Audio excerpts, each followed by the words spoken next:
আসসালামু আলাইকুম। সরিষা বাটা দিয়ে আমরা ইলিশ পাতুরি খেয়েছি, কিন্তু সরিষা বাটা দিয়ে কি ভেন্ডি খেয়েছেন কখনো এইভাবে? না খেয়ে থাকলে অবশ্যই আমার রেসিপিটা ট্রাই করে দেখবেন একবার হলো। আমি বলবো যে একবার হলো এই রেসিপিটা সরিষা বাটা দিয়ে ভেন্ডি এইভাবে ট্রাই করে দেখবেন। তো আমি এখানে কিছু জ্বালা ভেন্ডি নিয়ে নিয়েছি। একেবারে কচি কচি ভেন্ডিগুলো দেখে নিতে হবে। পরিষ্কার পানি দিয়ে আমি 2-3 বার করে ধুয়ে নেব। ধুয়ে নেওয়ার পরে তারপরে কেটে নিব মাছ বরাবর একটু চিড়ে নেব ভেন্ডিগুলো, যেন ভিতরে যেন লবণ মরিচের গ্রেভিটা ঢোকে। তো সব ভেন্ডিগুলো ঠিক এইভাবেই আমি কেটে নিব। আমি বলবো যে একবার হলো অবশ্যই ট্রাই করবেন, আবারও বলতেছি। আর আমার রেসিপিগুলো কেমন লাগে অবশ্যই কমেন্ট করে জানাবেন। তো আমি এখানে পাটায় কাঁচামরিচ এবং রসুন খোয়া এবং সরিষা বাটা নিয়ে নেব, সরিষা বেটে নেব। সরিষাগুলো আমি এখানে 2 রকমের সরিষা নিয়ে বেটে নিছি। আপনারা চাইলে এক রকমের সরিষা নিতে পারেন। আর এই মশলাটা আপনি ব্লেন্ডারও করতে পারেন, আমি পাটায় করলাম। তো চুলায় আমি কড়াই বসিয়ে দিয়েছি। কড়াইতে আমি সরিষার তেল দিয়েছি, পরিমাণ মতো সরিষার তেল দিয়ে নিলাম।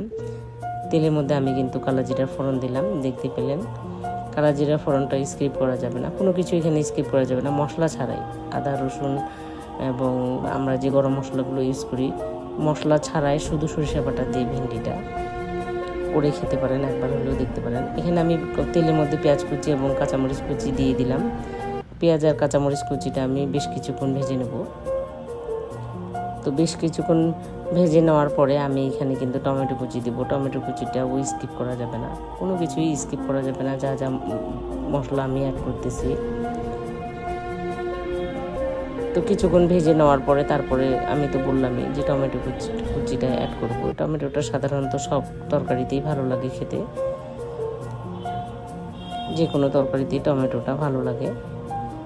তো টমেটোর সাথে আমি এখানে লবণ এবং হলুদের গুঁড়া দিয়ে দেব, পরিমাণ মতো লবণ, স্বাদ মতো লবণ এবং হলুদ মিক্স করে তারপরে আবার কিছুক্ষণ ভেজে নেব, যতক্ষণ পর্যন্ত টমেটোটা একটু হয়ে আসে, নরম হয়ে আসে। তো এই যে টমেটোটা দেওয়ার পরে আমি এখন আবারও ভেজে নেব কিছুক্ষণ। আবারও কিছুক্ষণ ভাজার পরে তারপরে আমি যে সরিষা বাটার গ্রেভিটা আমি পানি দিয়ে পেস্ট করে রেখে দিয়েছিলাম, পাটাতে বেটেছিলাম সরিষাটা, সেটা আমি এখন এখানে ঢেলে দেব। এটা ঢেলে দেওয়ার পরে বাটিটা আমি একটু ধুয়ে পানি দিয়ে দেব। তো এটা ঢেলে দেওয়ার পরে আমি এখন আবারও এই মশলাটা ভুনে নেব।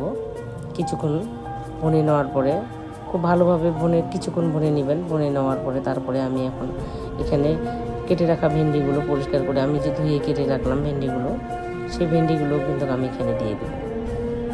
এই যে দেখতেই পাচ্ছেন এটা একটু গাঢ় হয়ে আসছে। তো আমি এখন কেটে রাখা ভেন্ডিগুলো দিয়ে দিলাম। ভেন্ডিগুলো দেওয়ার পরে আমি আরও কিছুক্ষণ ভুনে নেব ভেন্ডিগুলো। চুলার তাপটা একটু কম থাকবে। এই পর্যায়ে আমি কিছুক্ষণ ভেন্ডিগুলো আবারও ভুনে নেব। ভুনে নেওয়ার পরে ভেন্ডিগুলো সিদ্ধ হওয়ার জন্য আমি একটু সামান্য পানি দেব, খুব বেশি দেব না, সামান্য একটু পানি দিয়ে ঢেকে দেব কিছুক্ষণের জন্য, ঢেকে দেব সিদ্ধ হওয়ার জন্য। তো এই যে আমার ভেন্ডিটা কিন্তু ভুনা হয়ে গেছে, বেশ কিছুক্ষণ আমি ভুনে নিছি,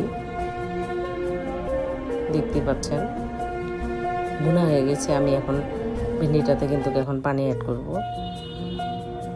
খুব বেশি পানি অ্যাড করব না, সামান্য একটু গরম পানি আমি এখানে অ্যাড করছি। গরম পানিটা অবশ্যই অ্যাড করবেন, আমি এখানে গরম পানি অ্যাড করলাম।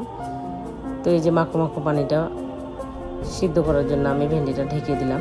ঢেকে দেওয়ার পরে আবারও আমি একটু নেড়ে চেড়ে নেওয়ার পরে যতক্ষণ পর্যন্ত পানিটা শুকিয়ে না আসে, একেবারে তেলটা না বের হয়, তো আমি এখানে আরও 2টা কাঁচামরিচ অ্যাড করছি। এই যে আমার ভেন্ডিটা দেখতে পাচ্ছেন তেল ছেড়ে দিয়েছে, তরকারিটার কালারটা কত সুন্দর হয়েছে এবং সবুজ। আমি যে বললাম সর্বপ্রথমে বলছি যে সবুজ কালার, গ্রিন কালারই থাকে যাবে ভেন্ডিটা, কালার নষ্ট হবে না। তো আমি এখন সার্ভিং করতেছি, সার্ভিং প্লেটে যে পরিবেশনের জন্য আমি তুলে নিতেছি ভেন্ডিটা। এই যে আমার ভেন্ডির রান্না করা শেষ, কমপ্লিট। দেখতে পাচ্ছেন এখানে ভেন্ডির কালারটা কত সুন্দর আছে। ভালো থাকবেন, আল্লাহ হাফিজ।